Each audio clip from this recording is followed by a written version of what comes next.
Chester are playing home games 40 miles away at Macclesfield this season, testing times in unfamiliar surroundings, but they made life uncomfortable for Arsenal. David Pugh hit the post in the first minute. The First Division side were shaken but emerged intact. Paul Merson's pace took him away to score the only goal of the first leg on the hour. Finishing the job at Highbury in a fortnight should be rather more straightforward. Crewe Alexandra got caught in the storm after taking the lead in a Rumbelows Cup tie at Anfield. A punishable offence. Steve McMahon with the first of 5 of the best. Liverpool scored 21 times in their opening 7 games. There was an automatic precision about some of their football that took the breath away. Gary Gillespie tucking the second away. A little something we've been working on in training. Barnes, Beardsley and Whelan opening doors all over the Crewe defence. They were sick of the side of Ian Rush by the time the tie was over. Rushy made his best start to a season since his return from Italy, getting right to the heart of things again, forcing the opponent's hand, here forcing a penalty. Dean Greygoose, the Crewe Alexandra goalkeeper, stopped it superbly. The Coppites typically warm in their appreciation of a visiting keeper. But Greygoose paid a high price for his heroism. Ray Houghton, with nothing better to do, decided to crack one past him himself. And in off to make it 3-1 and remind the Crewe showstopper just who was topping the bill. Houghton's guided missile scoring a direct hit. Liverpool's motto against visiting upstarts has always been match them for determination and effort, and the skill will take care of itself. John Barnes putting on a demonstration for Ian Rush's benefit. Rush was trailing Peter Beardsley in the early season goal stakes. The invitation was there for him to do some catching up against Crewe.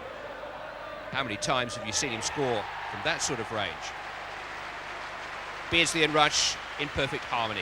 A perfect start to the season for them and for Liverpool.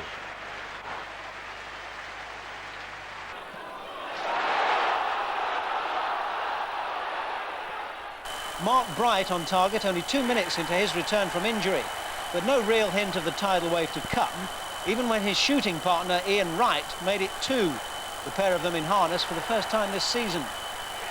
An enormous delay of 25 minutes before Glyn Hodges got things moving again in the second half. The original shot was Wright's. And then 5 goals in 16 minutes. Wright to Bright, 4-0. And everything he can do, Wright can do better. 5-0. The man on the England fringes was first to his hat-trick. It wasn't really Southend's night. Gary Thompson came on as substitute to score number 7. And Bright's hat-trick duly arrived a couple of minutes from time. Guess who supplied the cross? Mr. Wright, of course. Bright's been offered a new improved long-term contract at Palace. He's likely to sign it. The League Cup trophy resides on one side of the Trent. On the other bank, Notts County were beating the losing finalists, Oldham. Tommy Johnson, the England under-21 forward, following up his penalty miss to encourage County's ambitions this season. Now to that dreadful plastic. Well, these are tough days at Wimbledon, who are usually more effective away from home. But Plymouth met fire with fire. They're managed by an old Don called David Kemp. And they won the home leg with Andy Thomas's tap-in at the far post. With the pressure mounting on Colin Harvey, Everton were clearly intent on doing everything possible to make their popular manager more secure in his job. And no one did more than Tony Cottee. He would have got more than a hat-trick, but for 1 or 2 goalkeeping heroics by Vince O'Keefe that kept the score down. Andy Hinchcliffe, of whom there are a few question marks when he crosses the halfway line, providing Cottee with his second, and that's finishing of the highest quality. Pat Nevin getting in on the act in his own impish little way, enabling Cottee to get his third.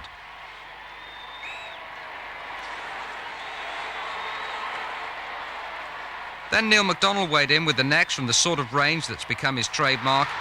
And then with Hinchcliffe marauding again, the Wrexham defence were turned around, and when they were facing the other way, saw Pat Nevin dispatch the ball into the far corner.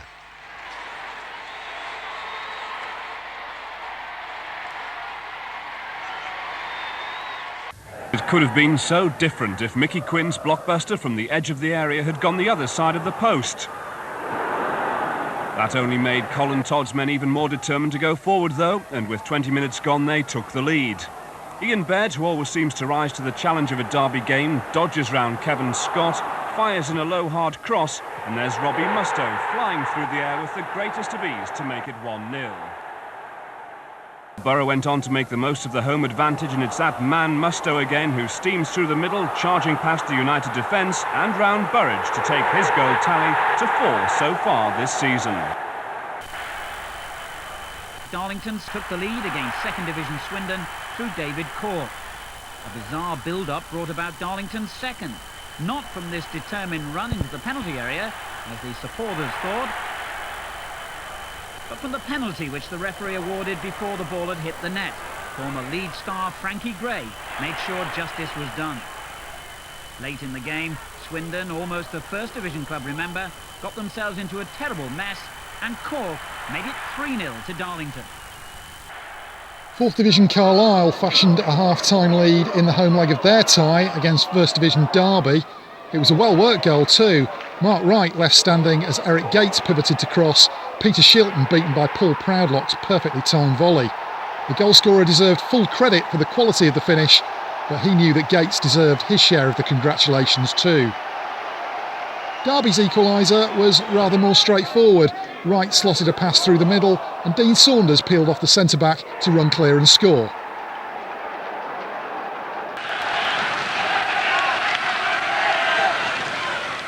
Play to Mills. Is that a penalty? The referee is looking, yes, has given a penalty. Mills brought down. David Kelly, the man with the responsibility now, and it's quite a responsibility as he seeks to put the second division side ahead. It's a goal for Leicester City by David Kelly.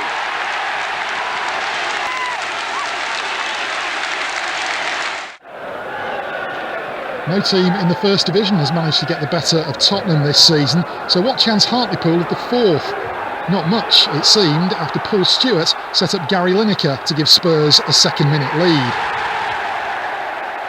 They still had reason to be wary though, not least because Hartlepool are managed by the popular former Spurs defender Cyril Knowles, who gave his former club an awkward couple of games in this competition with Torquay 3 years ago. Knowles' players harried and hassled and closed down the spaces wherever they could. It worked up to a point, but Paul Gascoigne can find space where none exists. Tottenham 2 up after 26 minutes were hoping that advantage would put their opponents in their place, but it didn't. They had a chance to make life easier for themselves when Naeem was brought down by Paul Olsen. Gary Lineker's penalty-taking prowess proved invaluable for England at the World Cup, but Hartlepool's Brian Cox succeeded where the goalkeepers of Cameroon and West Germany couldn't. Thomas Nkono and Bodo Illgner take note. Hartlepool was still in the tie at this point, with Spurs facing the prospect of a tricky second leg on the northeast coast in a fortnight. This was the moment when it could have been trickier still. Paul Baker one-on-one with Eric Torsvet. What might have been? It was still 2-0 with 16 minutes left. Time to turn on the style then.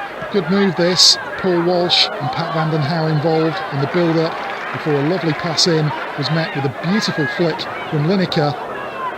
Gascoigne disguising the finish perfectly. Spurs now 3 clear and feeling a little more comfortable. Between them, Lineker and Gascoigne have scored all but one of Tottenham's goals this season, so it's just as well they're scoring so many. The Spurs number 8 is thrilling to watch at full throttle, gliding past defenders, the ball seemingly glued to his feet. Don Hutchison couldn't get near him, not legally anyway. Tottenham's second penalty of the night allowed Gascoigne to complete his second hat-trick of the month. Hartlepool goalkeeper Cox can take consolation from the fact that the first was put past Peter Shilton. As the visitors tired, the spaces opened up and Spurs were ruthless in exploiting them. In normal circumstances, Lineker in a one-on-one with an opposing goalkeeper would have eyes only for the net, but even he knew this was Gascoigne's night.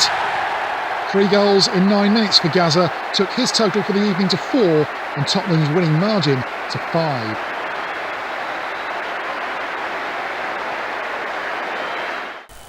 Nottingham Forest serving notice they intend to hold on to the trophy even if the name has changed. Burnley's defence was used as a pin table before Steve Chettle swiveled to shoot the first goal. And Burnley were really snookered when defender Steve Davis tugged at Nigel Jemson's shirt and was promptly sent off for a second bookable offence. But the 4th Division side stuck to its task and early in the second half got back on level terms. Peter Mumby's header, where were the markers? It wasn't until the last quarter of an hour though that Forest made their numerical advantage tell. First, teenager Roy Keane headed his first ever goal. Then a neat build-up ended with Jemson rifling in his 6th goal of the season. And 7 minutes from time, England's Stuart Pearce, not to be upstaged, rammed in the sort of shot that's become his trademark. Nottingham Forest 4, Burnley 1.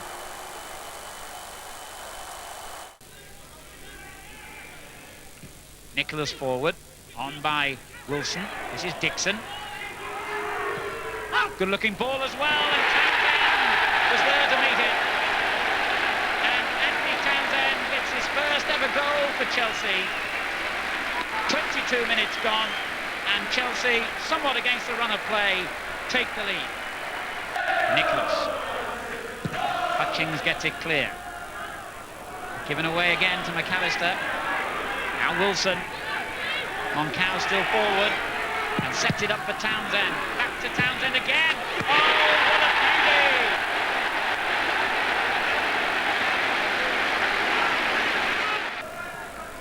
Muller. Good interception from Townsend. And Townsend's there again. Dixon and Wilson in the middle. This is Dixon. Took it beautifully. Wilson. It's 3 for Chelsea. Nicholas. In towards Dixon. McAllister's header. Dixon there again. Lee with the shot. Back to McAllister. McAllister's done well here. And it's gone in. Green lost it. Wilson followed it up. And Chelsea have got a 4th goal.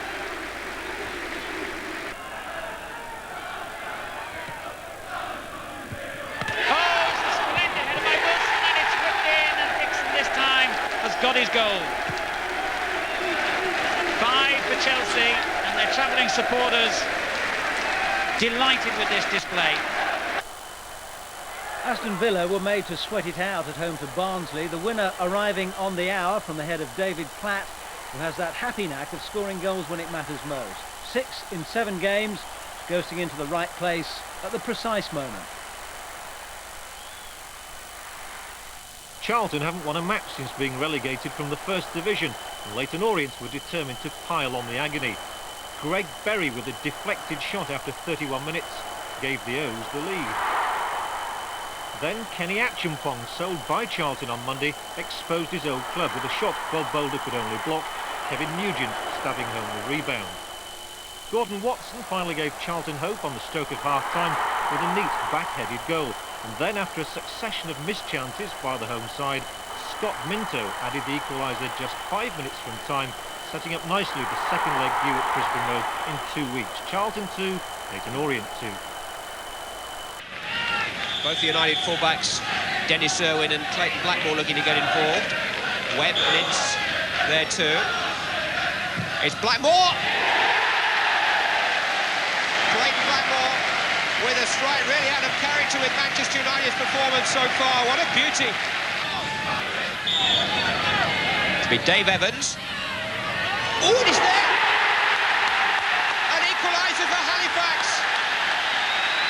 Leyton caught by a beautifully flighted free kick from the Halifax skipper, Dave Evans. It's as good a sustained period as they've had in the game. Dennis Irwin. Blackmore, and it's in by McClare. Oh, that'll make them feel a whole lot better. Webb in near post. It's there. Suddenly it's raining goals. Neil Webb makes it 3-1. Maybe off his shoulder. United's neighbours Manchester City travelled to the West Country, to Torquay, where Colin Hendry, a defender with a goal scorer's instinct, gave them a perfect start. Henry was involved again in the build-up to City's second goal, scored by Clive Allen, who struggled to win a regular place in City's much-changed and much-improved side. In the second half, one of Howard Kendall's former Everton men, Alan Harper, was on hand to make it 3-0 for City.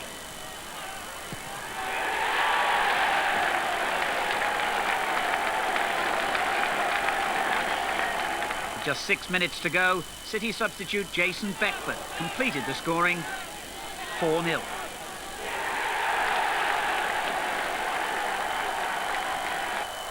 An unattractive match between two struggling sides at Norwich started well when Ian Crook put the skids under Watford.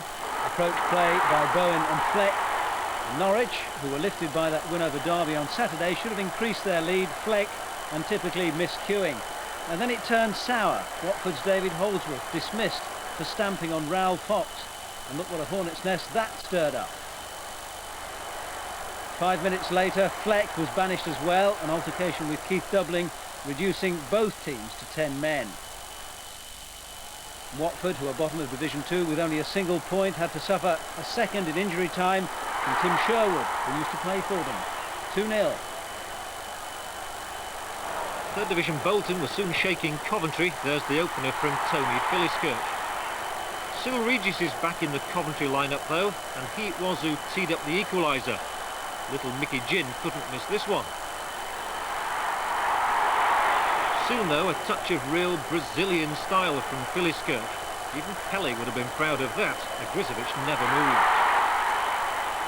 But Coventry came back with a second equaliser. The ball played into the penalty area, indecision by the goalkeeper, and the finish from Kevin Gallagher. Soon afterwards, Bolton reduced to 10 men after Dean Crombie was sent off, and things were to get worse. Again, the goalkeeper partially to blame, Steve Livingston profiting. And right on time, he got the fourth and his own second. It ended Coventry City 4, Bolton Wanderers 2. West Ham League Cup semi-finalists last season were held at bay for 43 minutes by 3rd Division Stoke on Wednesday. But then Trevor Morley tumbled over Lee Sanford's trailing leg. Julian Dix delivered the week's most emphatic penalty, followed by the week's cheekiest celebration.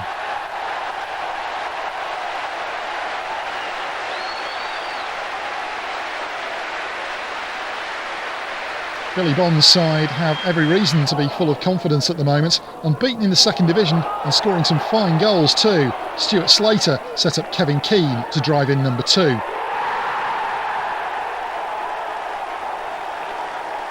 Keane was central to the third goal as well, winning the ball back and crossing before Morley provided the finesse and Jimmy Quinn the first time finish.